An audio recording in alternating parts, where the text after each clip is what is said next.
Away from that, Abia North Senator Orji Uzor Kalu has reiterated his support for a single 6-year term for president and state governors, saying such an arrangement would reduce the cost of governance and foster rapid development.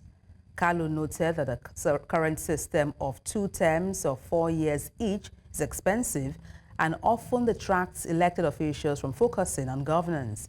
The former governor of Abia State also commented on the emoluments of senators, which he said were insufficient to fund their activities.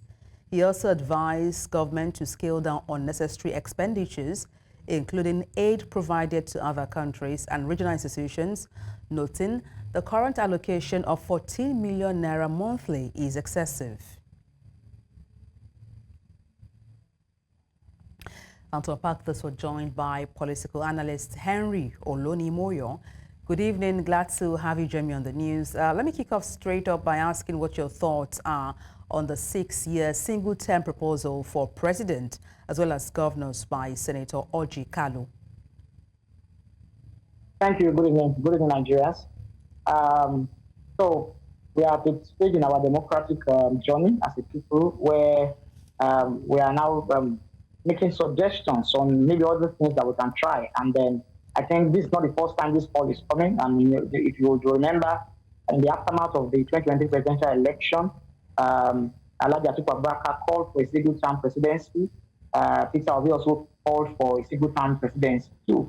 And I think this is coming from a lot of quarters. It makes a lot of sense for us at this time because, again, you must understand that the people who are proposing for a 6-year single-term are really talking about the wastage and the distraction that is presently being faced by elected officials in the current global time that we have, where you have people, once they are getting into offices, they are now running out of scatter for how they want to get funds to get re-elected. So it makes a lot of sense.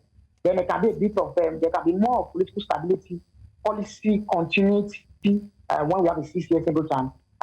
They can face what they need to do. But again, what we have seen in history is that if you have people of devious character, they will always abuse everything. And still, even if we move shift to a 6-year single term, we'll still need to be vigilant to ensure that people of very questionable character do not get into office. But really, do you think a 6-year term, would impact, governance in Nigeria? Some persons have said it's a matter of mindset or their values and not the number of terms in office.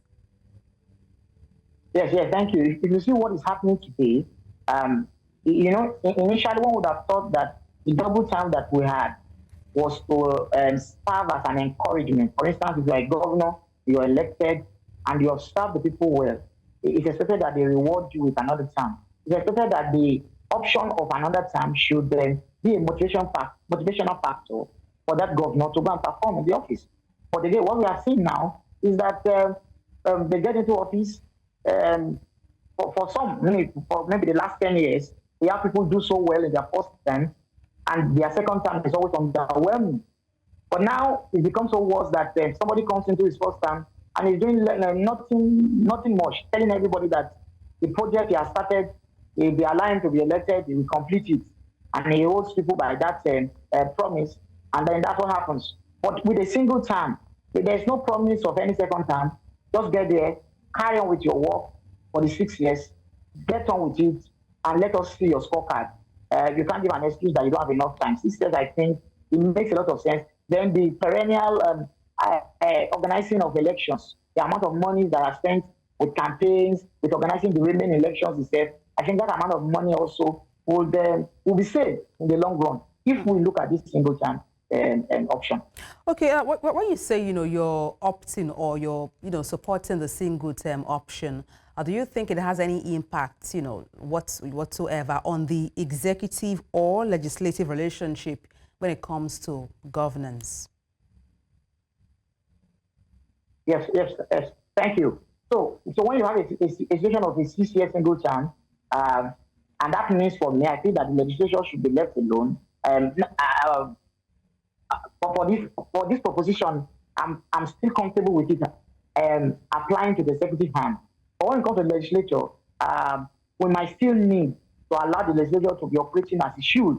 Because for us, all we care, it appears that the big problem we are facing is that people in executive positions get in and they are completely distracted. Look at the 4-year term. I mean, the first 1 year now is being used to prosecute electoral cases in the tribunal. And by the time they are through with the first 1 year with the electoral cases in the tribunal, they are just settling in the second year. By the time they are settling in the second year, they are now being reminded that by the third year, campaigns for elections will come. So basically, you are having just probably 1 year or so left to carry out governance activities. I think that is why we are now getting little, nothing to write home about from governance at both the state level and the federal level. So it makes a lot of sense. Let's have this 6-year term. Goodluck Jonathan also mentioned it during his tenure also. We need to have it, and let's see how it works. And I also have the caveat that we should also be thinking of rotational presidency also, so that I can go around all the geopolitical zones. All right, then, thank you so much for your submissions on the news. Henry Olonimoyo, political analyst, many thanks indeed.